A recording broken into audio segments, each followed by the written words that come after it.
Jonathan M. Neville states, the pearl of great price requires that we let go of old beliefs such as astrology, numerology, and other things to truly learn to manifest. Do you believe this? I haven't read him to say anything of that nature. In fact, Goddard was definitely into esoteric stuff. So I don't know where you've gotten this information. I personally don't trust it. That's my first thought, because it tends to be contradicting of what my experience of Goddard has been, but he was definitely esoteric. The people he learned from were into that stuff as well. So I don't think what you're saying is true. I think astrology, numerology are all tools to help us make sense of what's going on around us. We've created all these understandings so we can make sense of the imagery that we experience in our lives.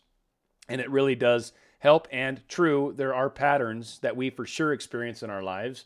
And astrology seems to sort of play a kind of a coincidental part in that. I'll say, because it's not always accurate, but boy, oh boy, it sure is sort of similar sometimes. And it's just weird. You're like, that just seems so strange. But it seems to matter. And then I think the rising sign of the time you were born seems to really play a part. And then where everything is relative to that. Again, astrology is just crazy fun stuff. Numerology is something I love, by the way. I still love numbers. Numbers are cool. There was at one point where the average watch time was actually a specific number that I'm really fond of. And I was just like, that's pretty cool. I mean, it's not the best average watch time, but that's usually where it's at. So, but it was cool. It was a good number. 927, right? So I love those. 9 is 3 squared and 27 is 3 cubed. It's just a neat number to me. And all numbers, this is just fun. For anybody that's into reduction, like reduction would be the number 14. You reduce it down to 5, right? It's 1 plus 4 equals 5. If you have 144, it's 1 plus 4 plus 4 equals 9, right? One thing that's cool about 9 numbers is any time you multiply 9 by anything, anytime 9 is multiplied by anything, and you reduce it down, it always reduces down to 9. Always, always, always, always, always, always. It's the easiest way to know if you've got it right. Like, if I take a number and multiply it times 9, how do I know I'm right? Well, you can at least tell you're sort of right, because if all the numbers reduce down to 9, you're definitely right. If it doesn't reduce down to 9, you're definitely wrong. But it's kind of fun. 18, 1 plus 8, 27, 2 plus 7, 36, 3 plus 6. It works. Go all the way out to times 9,246, and the answer reduces down to 9. It's very cool. There's something magical about 9s. Anyway, side salad. Gluten to bend. Good evening. Oh, cool. Good evening. Oh, and I was saying like Guten Nacht or something crazy, but right? That's not right, though, but you're saying it properly. Thank you. I love it. Love learning stuff from other languages. And do you believe we are the only causation?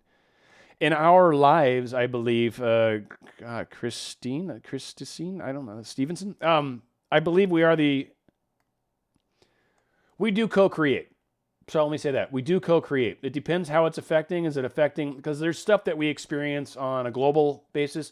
There's stuff we experience as a country. There's stuff we experience in a city, right? So there's manifestations that happen in levels, right? And I think we collectively are the causation of the larger things. But when you talk about what's happening to you in your own little world, your own microverse, yeah, it's 100% you causation, 100%. There's no one else that's causing things to happen in your life. And if you're trying to manifest something in someone's life, generally what you're doing is implanting the seed in them, and in such a way that they believe that you can actually help them, and then they manifest it. That's how you manifest something in someone else's life. You don't just push it into their life. No. You can. I guess you can manifest things into their life that they might like, right? So I guess you could do that, but they're still ultimately going to choose it. I don't know. It's fun. You can play with that. I mean, there's a lot of... I could do a whole show on that probably and just ramble on about it, but no one wants that.